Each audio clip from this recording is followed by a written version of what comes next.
हम लोग बात करते हैं कि आपने सब्जेक्ट वाइज जो है हाँ किन किन टीचर से पढ़ा था, अगर हाँ। आप वो हमारे साथ शेयर करना चाहेंगे। तो मैं मतलब मैं पूरी जर्नी बताता हूँ अपनी, ताकि वो सही रहे, क्योंकि टीचर बहुत सारे फॉलो किए, ये कुछ किसी एक टीचर का नाम नहीं लूंगा मैं। जैसे कि स्टार्टिंग में, जैसे मदर्स में मैं गया था कोचिंग के लिए जयपुर में। तो उस टाइम 6 महीने रहा था मैं, तो उधर उधर मैथ्स पढ़ी थी मैंने मोहन गुप्ता सर से, वहाँ पे है। और इंग्लिश, हाँ ऑफलाइन, वो जो वहाँ पे जो टीचर में बैच था उनसे पढ़े थे सब मैंने सब्जेक्ट। और उसके बाद वो 6 महीने का कोर्स होने के बाद मैंने फिर घर पे आया। फिर वो हुआ यूं कि जब नए नए गए थे तो पता नहीं था कि कितना कैसे पढ़ना है, एसएससी का कंपटीशन कितना है। बस ये था कि एग्जाम होता है, जैसे अपन 10 12th पास करके आए। फिर ग्रेजुएशन में इतनी पढ़ाई हुई नहीं, क्योंकि ना वो क्या कहते हैं, वो नहीं था गाइडेंस, इतना नहीं था कि ग्रेजुएशन में पढ़ाई करते तो शायद ज्यादा जल्दी निकलते। तो वो भी नहीं था। तो कोचिंग की बस मैंने एक चीज का हमेशा मेरा फायदा हुआ है, वो चीज मैं सबको कहना चाहूंगा कि मतलब अगर आप कहीं कोचिंग कर रहे हैं या कहीं पे भी कोई मतलब ऑनलाइन कर रहे हैं, तो हमेशा से जो सर पढ़ा रहे हैं उसको अपने लैंग्वेज में, अपनी लैंग्वेज में, खुद की लैंग्वेज में जरूर नोट डाउन। वो आपको एंड तक फायदा देगा हर एक एग्जाम में, क्योंकि वही नोट्स आप पढ़ के जाओगे लास्ट में। क्योंकि लास्ट में अपन जैसे कि महीना भर रहता है या फिर 10 15 दिन रहते हैं, तो उसको स्टूडेंट को लगता है कि क्या पढ़े या क्या नहीं पढ़े। तो उस टाइम वो चीजें पढ़ लेना तो वो फायदा होता है ऐसा। और और उसके बाद 2019 के बाद 2020 में कोरोना आया, घर पे ही था मैं। और घर पे था तो थोड़े से उस टाइम पबजी का भी क्रेज चल रहा था, तो वो भी उसमें भी थोड़े लगे हुए थे। फिर पबजी छूटा, मतलब फिर एक टाइम आया कि हाँ कि अब बहुत हो गया, कि अब ज्यादा हो गया है, तो फिर पबजी छोड़ा। उस दिन जिस दिन पबजी को खेलना छोड़ा, उस दिन मैंने खुद से एक प्रॉमिस किया था कि अब जॉब लगेगी तभी वापस इंस्टॉल करूंगा फोन में। हाँ, तो फिर वो जॉब, मैंने कहा जॉब लगेगी तो इंस्टॉल करेंगे, वो सोचा सोचा। फिर उसके बाद वो तो फिर कोई एडिक्शन जैसा नहीं था, पर उस पर क्रेज चल रहा था, बच्चे खेलते, मैं भी खेला था उसमें, तो उस टाइम में ऐसा। और फिर 2000, फिर वो एक साल मैंने वो अन अकेडमी से वो सब्सक्रिप्शन ले लिया, वो सर का। उसे मैथ मैंने वापस पढ़ी, क्योंकि मतलब वहां पे मैंने पढ़ी थी, पर वो ऐसा नहीं था ना, मतलब जैसे कि एक अपन को अवेयरनेस इतनी नहीं थी कि मैं सब जैसे उस टाइम सब चीजें प्रैक्टिस करता। जो मैंने पीछे प्रैक्टिस की नहीं, बस किया वो, मतलब ऑफलाइन में किया, लेकिन वो उस जो लेवल करना चाहिए वो नहीं था। फिर मैंने वो सही से चीजें वापस पवन राज सर से लिया, बैच पवन राज से पढ़ा। फिर रानी मैम को फॉलो किया, उनसे पढ़ा। और हाँ, इंग्लिश के लिए रानी मैम और अंकित अवस्थी सर, आप जानते होंगे शायद। तो तो उनसे जीके पढ़ी, वो अन अकेडमी से। और वो और भुवनेश सर आप जानते होंगे, भुवनेश सर क्लास 24 का। तो उनसे भी मतलब करंट अफेयर उनसे पढ़ा, और उनसे स्टैटिक जीके उनसे पढ़ा। और तो ये सब चीजें उस टाइम मैंने मतलब एक मतलब ऐसे नोट्स बनाया और इतना रट लिया वो चीजें, मतलब एक जैसे कि रटना ही होता है, क्योंकि जैसे अपने एसएससी में जैसी चीजें आती है, मतलब अपन सोचते हैं कि ज्यादा वो ऐसे यूपीएससी टाइप नहीं आती, मतलब जैसे सन आते हैं या फिर कुछ ऐसे चीजें चीजें पूछता है, मतलब ऐसे। तो हाँ, तो वो रटना ही पड़ता है सब चीजें। और उस टाइम में पता चल गया था एग्जाम देते देते, मतलब इतने सारे एग्जाम दिए तो पता चल गया कि ये चीजें रटनी ही पड़ेगी, ऐसा तो हो ही नहीं सकता कि ऑटोमेटिक रूप से दिमाग में बैठ जाए। तो फिर यही करना जैसे कि कोई भी जैसे एग्जाम हुआ, जैसे आज मैंने कोई एग्जाम दिया, जैसे टीसीएस का कोई एग्जाम दिया, तो अभी तक मैंने जैसे एनटीपीसी के एग्जाम दिए थे। तो उसमें मैंने जैसे कि नेशनल टेक्नोलॉजी डे, तो ये कब होता है, तो ऐसे क्वेश्चन आते हैं या फिर किसी भी टॉपिक से क्वेश्चन आते हैं, उन टॉपिक को मतलब सही से रिवाइज करके उनको एक कॉपी में लिखना, क्योंकि वो चीजें जो वापस आती ही आती है आगे सामने एग्जाम में। तो वो चीजों का फायदा, और हमेशा जीके मेरा हमेशा आगे रहा ना, उसकी वजह से हर चीज में थोड़ा फायदा ही रहा। हाँ, हर एग्जाम में वो एक बार अंकित अवस्थी ने अच्छा सर ने पढ़ा दिया ना, तो उसके बाद हमेशा थोड़ा स्टडी जीके भी अच्छा बना रहा। तो उसके बाद हाँ, फिर मेरे मैथ, क्योंकि मैंने मैथ एग्जाम दूसरे एग्जाम में गया ना, मतलब वीडियो वगैरह, तो उसमें फिर मैंने मैथ छोड़ दी। तो आपको पता है ना, मैथ की प्रैक्टिस का फिर ये खेल है थोड़ा, मैथ में प्रैक्टिस हुई। तो 2022 वाला जो एग्जाम था सीजीएल वाला, वो मैथ की वजह से रह गया मेरा। और इस बार पेपर अच्छा आया, उसकी वजह से रह गया।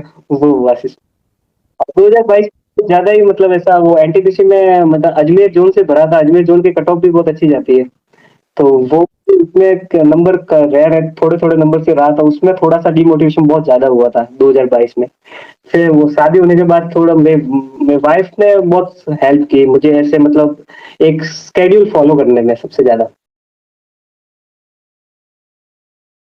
अभी जैसे 2023 में मैंने जो एग्जाम जो भी कंपटीशन दिया, जैसे 2000 सीजीएल का दिया, सीएचएसएल का दिया, और ईपीएफओ का दिया, सीपीओ का दिया, सब में मतलब अच्छे, मतलब कंटिन्यूटी रही ना तो सब में अच्छे मार्क्स है। मतलब मैंने इससे पहले 2023 से पहले जो भी एग्जाम दिए ना, उसमें एक एक जरूरी जो कंटिन्यूटी होती है वो मैंने फॉलो ही नहीं की थी सही से। मतलब कभी कभी मतलब बिगड़ जाता था, मतलब टाइम टेबल अपना, तो उसकी वजह से शायद मेरा नहीं हुआ। अभी जो 2023 में पूरा साल है, पूरे साल मैंने रोज सुबह जल्दी उठ के मतलब योगा वगैरह करनी वगैरह, मेडिटेशन करना, और उसके बाद वो चालू ही रहा हमेशा। मतलब अभी क्या कहते हैं, अक्टूबर तक ये चीजें लगातार चालू ही थी। उसके बाद क्या है, वो टाइपिंग आई और वगैरह, थोड़ा सा ये थोड़ा अभी अभी वापस कर देंगे वो चालू। लेकिन वो मतलब 6 7 8 महीने वो अच्छी सी रेगुलरिटी रही, और उसकी वजह से लगता है मेरा हो गया ऐसा। रीजनिंग का मतलब कोई स्पेशल तैयारी नहीं किया, जैसे 2000 मैंने बोला ना, वो मदर्स से मैंने सर से पढ़ी थी, तो वो पढ़ी थी। हाँ, रीजनिंग में वहां से किया, मतलब पूरा कोर्स वहीं से किया था स्टार्ट। तो वहां वहां से उनके उनके छोटे मोटे नोट्स, और आपको पता हो तो कोई स्पेशल टॉपिक होता है तो यूट्यूब पे मिल जाता है अपन को, कोई भी चीज का। तो वो चीज भी वो हेल्पफुल रहती है। मतलब जैसे कि अभी जैसे वो अभी एसएससी में भी कुछ नए रीजनिंग में टॉपिक्स आया, तो वो भी उसमें मिल जाते हैं, मतलब यूट्यूब पे, तो वो काम हो जाता है। ऐसे रीजनिंग का तो सिर्फ मॉक टेस्ट लगा के तो उसमें अच्छी हो ही जाती है रीजनिंग तो। रीजनिंग का तो मैं सच बोलूं तो मैंने सिर्फ मतलब मॉक टेस्ट ही लगाया है। मतलब प्रीवियस ईयर भी मैंने इतना फोकस नहीं किया, सिर्फ मॉक टेस्ट थे साथ में। आपने पीएफओ एसएससी एग्जामिनेशन के दौरान जो मॉक टेस्ट दिए थे वो किस प्लेटफॉर्म के दिए थे? मेरे हिसाब से सबसे ज्यादा मतलब रिलायबल मुझे लगता है, मतलब टेक्स्ट बुक और, हाँ टेक्स्ट बुक और ओली बोर्ड भी है कि ये दोनों।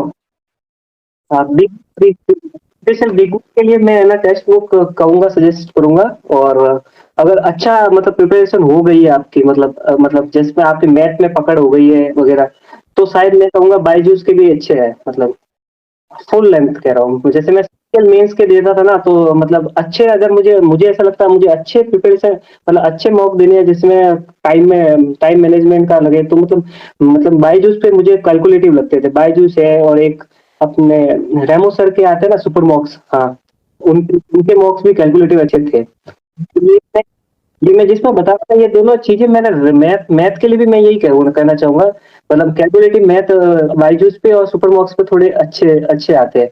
अब जो क्वेश्चन है, ये क्वेश्चन बहुत ज़्यादा पॉपुलर था जब से एग्जामिनेशन शुरू हुआ था ईपीएफओ का, कि ईपीएफओ एसएससी का एग्जाम बैंकिंग की तरफ ज़्यादा इंक्लाइंड है या एसएससी की तरफ ज़्यादा इंक्लाइंड है, या फिर आपको क्या लगता है कि ये दोनों के बीच में कहीं पर ये आता है, ना बैंकिंग ना एसएससी, बल्कि कुछ पार्ट बैंकिंग का कुछ पार्ट एसएससी का?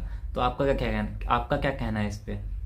हाँ, ईपीएफओ बैंकिंग का दोनों का मिक्सचर है। जैसे मेरे क्या हुआ, जैसे रीजनिंग की बात करें ना, तो रीजनिंग में कुछ क्वेश्चन ऐसे थे जो एसएससी के सिलेबस से नहीं थे, तो वो क्वेश्चन मेरे रह गए। जैसे 6 7 क्वेश्चन मुझसे नहीं हुए थे। बाकी मेरा जैसे स्कोर ज्यादा अच्छा रहा वो मैथ में रहा। मैथ में मेरे मतलब एक क्वेश्चन नहीं रहा था, बाकी सब सही हो गए थे। और बाकी इंग्लिश कहे तो इंग्लिश का मतलब एसएससी जैसा नहीं लगा, पर एसएससी से आसान लगा था, मतलब हार्ड नहीं लगा, इजी था। और कंप्यूटर में ईपीएफओ की बहुत अच्छी आई थी, बहुत हार्ड आई थी। और हार्ड आई थी, और मैंने मतलब अपना वो एलिमिनेशन मेथड यूज किया था, तो उससे मेरे तो सही हो गए। बाकी मुझे नहीं लगता कि मेरे भी पास होने के उसमें चांस थे।